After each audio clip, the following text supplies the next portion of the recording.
Good evening, everybody, and thank you for having me, and I'm thrilled to be a part of this panel. I have had both of these men on my radio show, and I enjoy dialoguing with them a great deal, and I will tonight. I'm debating whether it's moral to react to anything that Christopher said, since he went first and he had nothing to react to what we said, so I will choose the easy way out and both react to what he said and offer some other thoughts.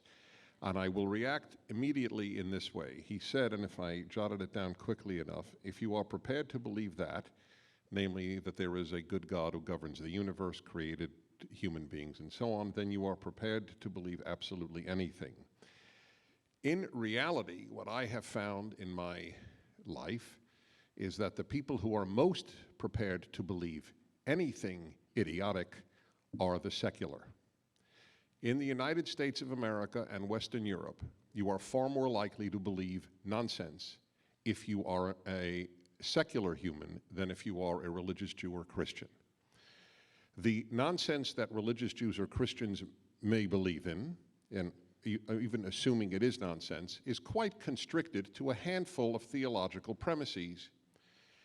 But if I had to bet my entire, well, I was going to say my house mortgage, but it's right now, given the housing crisis, that there wouldn't be much to bet. But in any event, if I had to bet everything that I have on the following proposition, that if you took 1,000 American college students who were regular church attenders and 1,000 completely secular college students from the same socioeconomic backgrounds and asked them a whole host of questions, it is no doubt in my mind, and no doubt in my mind that Christopher Hitchens would find that the answers given by the ones who went to church were far more rational. For example, when I went to Columbia University, a bastion of secular thought, I was told as a given that men and women were basically the same. You had to be secular and intellectual to believe such drivel. Religious people knew this was nonsense. Today, I believe that the hysteria over global warming is indeed hysteria. You are far more likely to believe that hysteria if you are secular than if you are religious.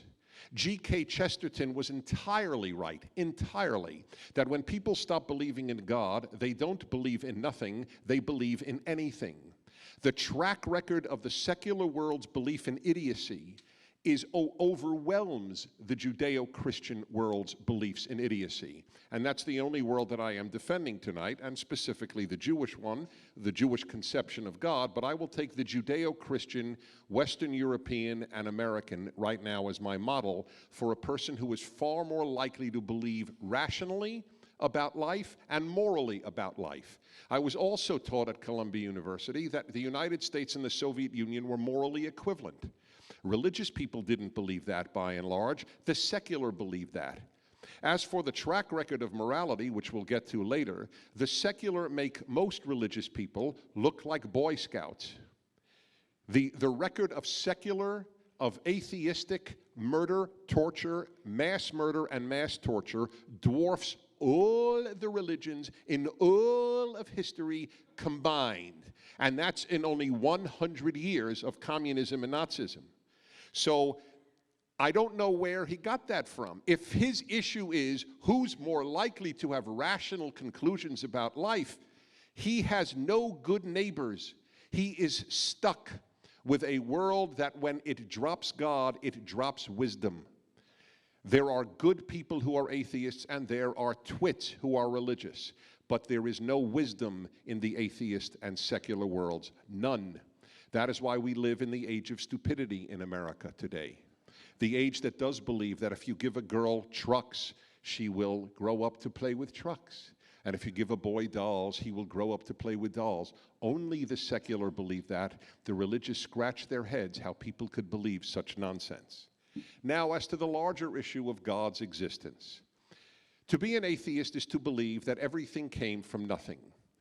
Since I cannot prove God, and he cannot disprove God, and he cannot prove how anything came about, we now enter the world of only common sense and likelihood.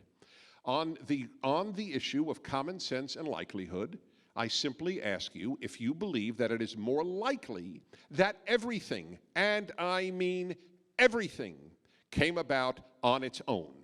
That is what Christopher Hitchens and all atheists believe. It all came about on its own. But nothing physical comes from nothing. Nothing does. So it is a leap of faith that absolutely dwarfs my leap of faith, and I acknowledge it's a leap of faith that there is a good God who governs the universe. I fully do.